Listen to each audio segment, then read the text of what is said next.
नमस्कार दोस्तों, आपका स्वागत आपके चैनल हिस्ट्री मिस्ट्री में। आज हम आपको साक्षी गोपाल मंदिर के बारे में बताएंगे। साक्षी गोपाल मंदिर पूरी उड़ीसा में एक हिंदू मंदिर है जिसे साक्षी यानी कि गवाह के तौर पर साक्षी गोपाल मंदिर कहते हैं। जब तक साक्षी गोपाल के दर्शन नहीं होते तो भगवान जगन्नाथ के दर्शन अधूरे माने जाते हैं। यह मंदिर पुरी से सिर्फ 20 किलोमीटर दूरी भुवनेश्वर हाईवे पर स्थित है कि यहाँ पर कृष्ण भगवान राधा के साथ खड़ी मुद्रा में।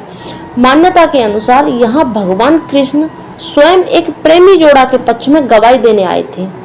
बात यह थी कि गांव के कुछ लोग काशी की यात्रा पर गए हुए थे। वहां पर गांव का मुखिया उस मुखिया की बेटी से एक निर्धन धनंजय नाम का लड़का प्रेम करता था।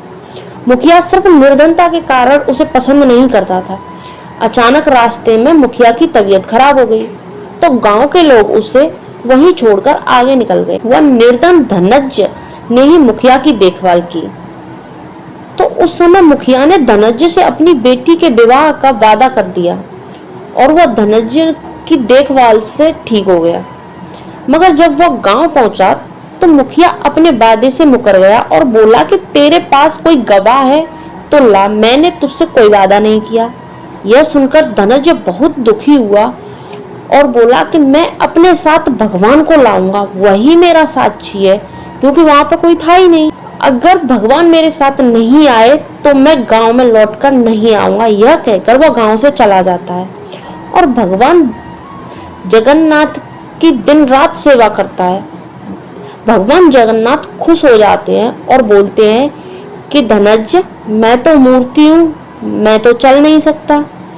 धनंजय यह सुनकर बहुत खुश होता है और जगन्नाथ जी से कहता है कि प्रभु, मूर्ति तो बोल भी नहीं सकती, तो आप मुझसे मूर्ति का बहाना ना बनाएं। भगवान जगन्नाथ एकदम शांत हो जाते हैं। अब क्या करें?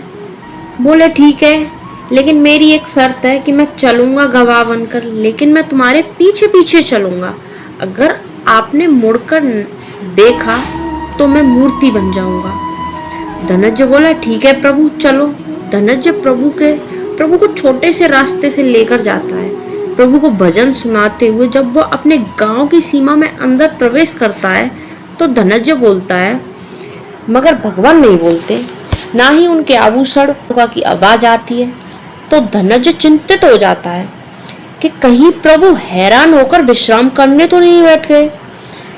अगर वो परेशान हो गए होंगे तो उन्हें मेरी आवश्यकता होगी, मैं अपने प्रभु की देखभाल करूंगा, भक्ति से चूक जाऊंगा अगर मेरे प्रभु रास्ते में बैठ गए होंगे, क्योंकि प्रभु की आवाज भी नहीं सुनाई दे रही है, उनको मेरी आवश्यकता होगी।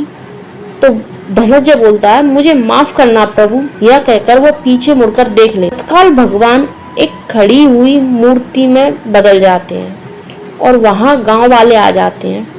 भगवान जगन्नाथ की मूर्ति को देखकर मान लेते हैं कि यह साक्षी बनकर आए हैं। भगवान की जड़ी हुई मूर्ति को साक्षी गोपाल नाम से जानते हैं। वहां एक भव्य मंदिर बनाते हैं। वहां के पुजारी धनंजय को बना देते हैं और अपनी पुत्री का विवाह धनंजय के साथ कर देते हैं। जब से उस गांव को साक्षी गोपाल नाम से ही जाना जाता है, साक्षी गोपाल नगर। ऐसे रोचक और सच्ची कहानी सुनने के लिए हमारे चैनल को सब्सक्राइब करें। Thank you.